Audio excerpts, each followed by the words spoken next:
کتنے سادہ مزاج ہیں ہم لوگ اتنی سادی سی بات کرتے ہیں. کتنے سادہ مزاج ہیں ہم لوگ اتنی سادی سی بات کرتے ہیں. ایک گویا نشیب ہم سرورے کائنات کرتے ہیں. اور پتھر چلانے والوں کو دی ہے دعائے مغفرت. کتنا حسین یا نبی آپ کا انتقام. اور بندہ یاسی یعنی بقائی دکھ کے بھون میں آن پھنسا ہے. بندہ یاسی یعنی بقائی دکھ کے بھون میں آن پھنسا ہے. تمرے سوا جس کو پکارے پیارے محمد صلی اللہ علیہ وسلم. آزاد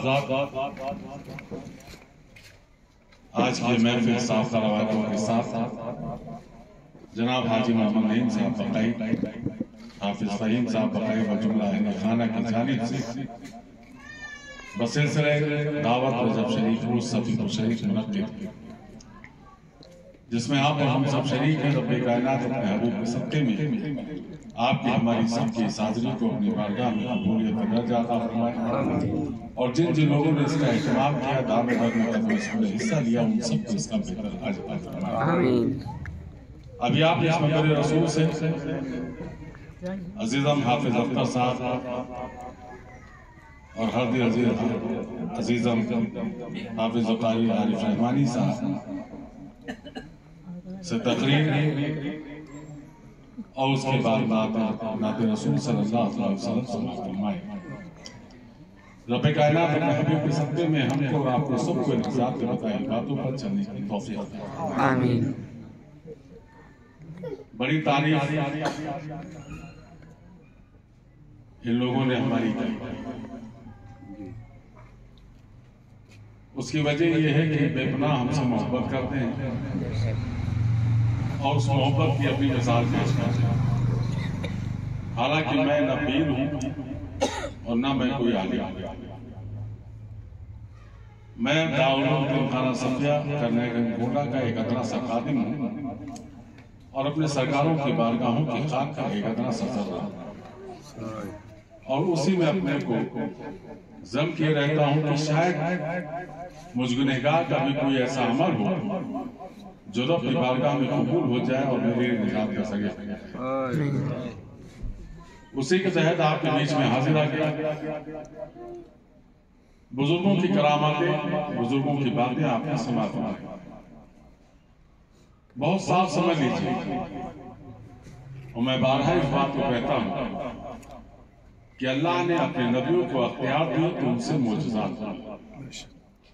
اللہ نے اپنے نبی کے چہیتے بندوں کو اختیار دیا تو ان سے کرامات ظاہر. تو نہ تو ہم کو معجزات میں تعجب ہے اور نہ کراماتوں میں تعجب. اصل مقصد یہ کہ اللہ رب العزت نے ارشاد فرمایا کہ بندوں بے شک مجھ کو میری رحیمی کی بنیاد پر جانا، میری قہاریت کی بنیاد پر مجھ کو مت جانا. اور اس کی سب سے بڑی رحیمی یہ کہ اس نے اپنے سب سے چہیتے پیغمبر سرکار دو عالم صلی اللہ علیہ وسلم کو امتی بنا کر کے کائنات میں بھیجا. اور یہ کہہ کر کے بھیجا کہ وما ارسلناک الا رحمۃ للعالمین، یہ میرے محبوب میرے رسول ساری جہان کے لیے رحمت بنا کر بھیجا. تو رحمت سے مراد صرف اتنا ہی نہیں ہے کہ وہ رحمت جو ایک مخصوص ہو، جس کی ایک حد مقرر. اگر حد مقرر ہو تو کائنات کا ذکر نہ ہوتا. اور کائنات کے ذکر کا مطلب یہ ہے کہ کوئی حد نہیں. اور اسی لیے کہا بھی گیا کہ رحمت باغ کا جس سب کو وہ جیشان گیا، ساتھ میں منشی رحمت کا قدم تھا. اب وہ رحمتوں کی نشانیاں کیا ہیں؟ اصل مقصد کیا ہے؟ جس وقت میرے آقا اس کائنات میں تشریف لائے، رحمتیں کہیں نہیں، ہر طرف ایک ظلم اور ذاتیت تھی. پوری کائنات ایک ظلم و ستم کی شکار تھی. حضرت عیسیٰ علیہ السلام سے لے کر کے میرے آقا سرکار دو عالم صلی اللہ علیہ وسلم کی ذات پاک مختلف روایتوں میں آیا ہے کسی روایت میں ہے کہ 442 سال، کسی روایتوں میں آیا ہے 450 سال، غرض کے مختلف روایتوں میں مختلف سال نظر آتے ہیں، لیکن وہ جو بھی سال گزرے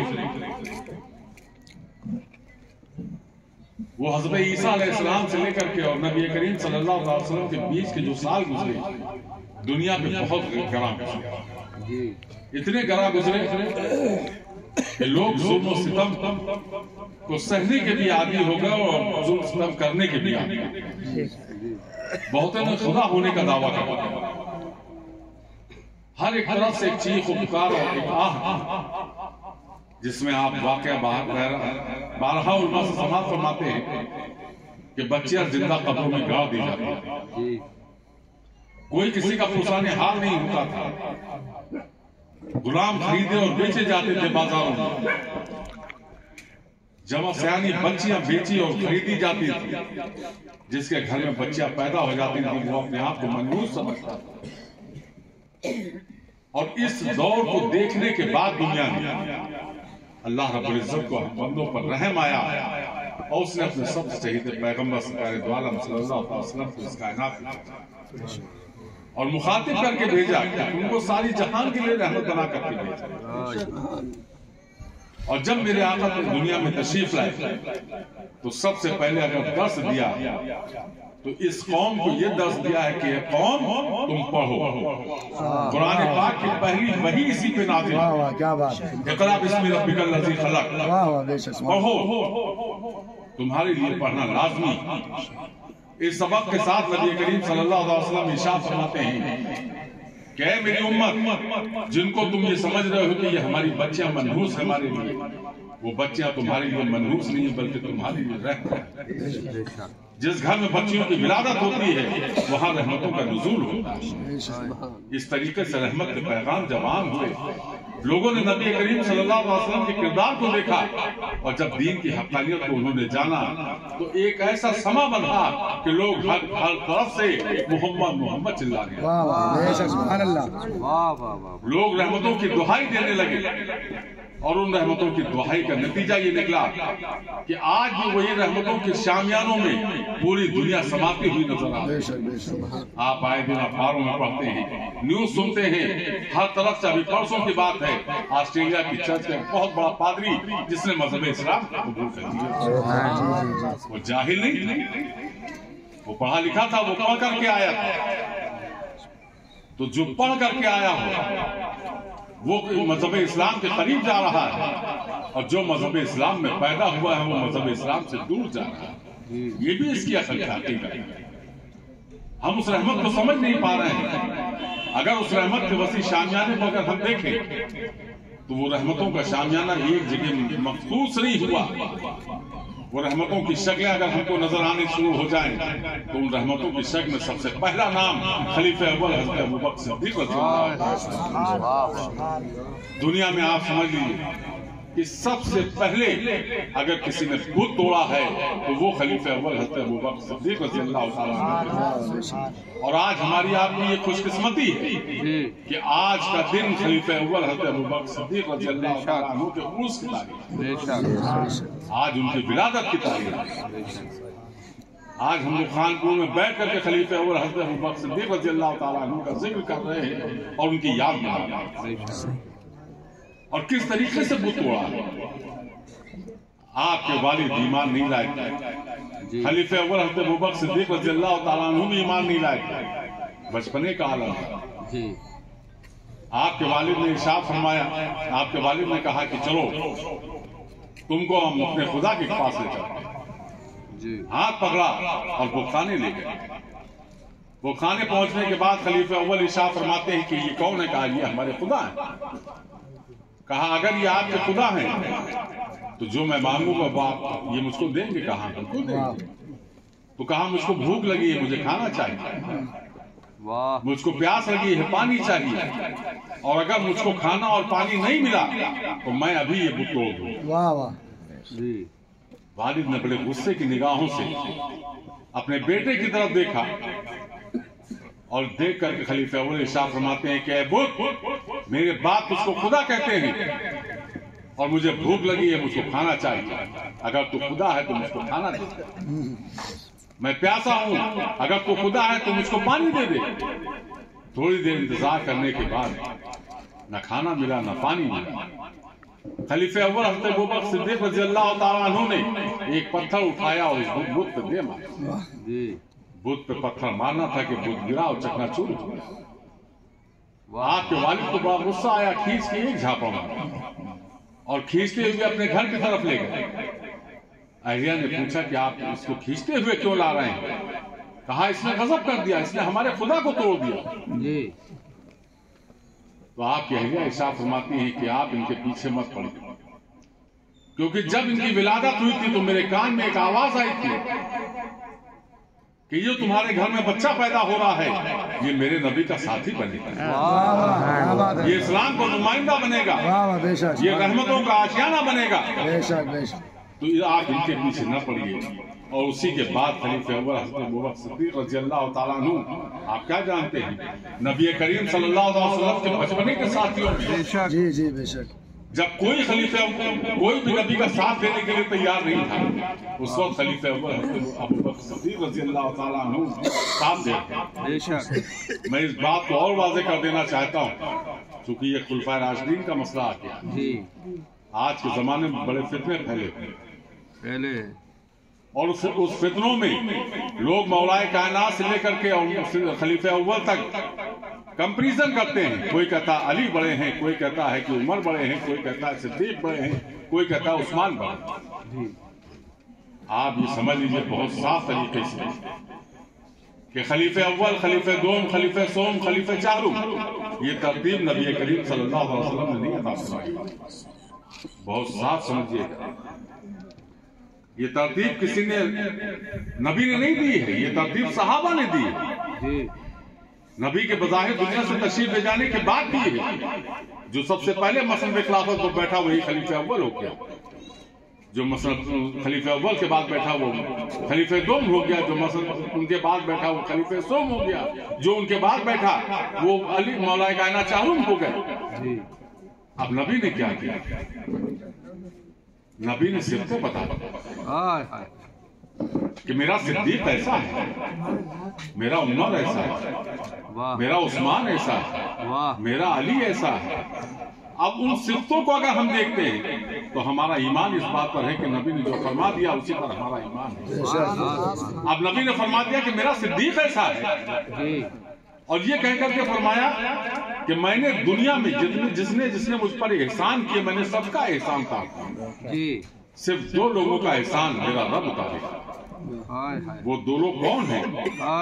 وہ دو لوگ خلیفہ اول حضرت ابوبکر صدیق رضی اللہ تعالیٰ عنہ ہیں، اور دوسری ذات حضرت خدیجہ کی، جن کے لیے میرے آقا ارشاد فرماتے ہیں کہ ان کا احسان میرا رب اتارے۔ تو وہ خلیفہ اول حضرت ابوبکر صدیق رضی اللہ تعالیٰ عنہ کی ذات پاک ہے۔ تو جس کے لیے نبی نے جو فرما دیا وہی ہمارے لیے ایمان ہو گیا۔ ایمان میں ہمارے کہتا ہے کہ اول کا بھی وہی مقام ہے، دوئم کا بھی وہی مقام ہے، سوئم کا بھی وہی مقام ہے، اور چارم کا بھی وہی، اس لیے کہ نبی کے فرمان پر ہمارا ایمان ہے۔ تو ان سب چیزوں پہ قطعی پڑھنے کی ضرورت نہیں۔ یہ فتنے ہیں، اور فتنے بھی ہماری ہی جماعت سے اٹھتے ہیں، بہت صاف سمجھیے گا۔ جی بے شک۔ اور ان فطروں سے ہم کو بچنا ہوگا۔ کچھ لوگ رافضیوں کی حمایت میں جا رہے ہیں، کچھ لوگ سنیوں کو ادھر سے ادھر کر رہے ہیں۔ ان سب چیزوں کی ضرورت نہیں ہے۔ جب ہم نے کہہ دیا کہ نبی کے فرمان پر ہمارا ایمان ہے تو اسی پر ہمارا ایمان رہے۔ بے شک۔ ہمیں کسی سے کوئی غرض نہیں۔ ہمارے نبی نے ارشاد فرما دیا کہ ہمارا صدیق ایسا ہے۔ تو جب نبی نے جس کی تعریف کرتی ہو تو ہم کو اس کی دوسری تعریف کی ضرورت نہیں۔ سبحان اللہ سبحان اللہ۔ تو خلیفہ اول حضرت ابوبکر صدیق رضی اللہ تعالیٰ عنہ کی وضاحت پاک ہے۔ چونکہ آج ذہن میں کچھ اور تھا، لیکن دن چونکہ خلیفہ اول کا ہے تو بات انہی کی، یوم عرس آج یوم عرس ہے ان کا، تو آج بات انہی کی چلتی ہے۔ خلیفہ اول حضرت ابوبکر صدیق رضی اللہ تعالیٰ عنہ کا صرف مقام دیکھنے کی ضرورت ہے۔ مقام کیا ہے؟ نبی نے کیا مقام عطا فرمایا؟ نبی ارشاد فرماتے ہیں کہ لاؤ جس کے پاس جو ہو وہ بیت المال میں جمع کرو۔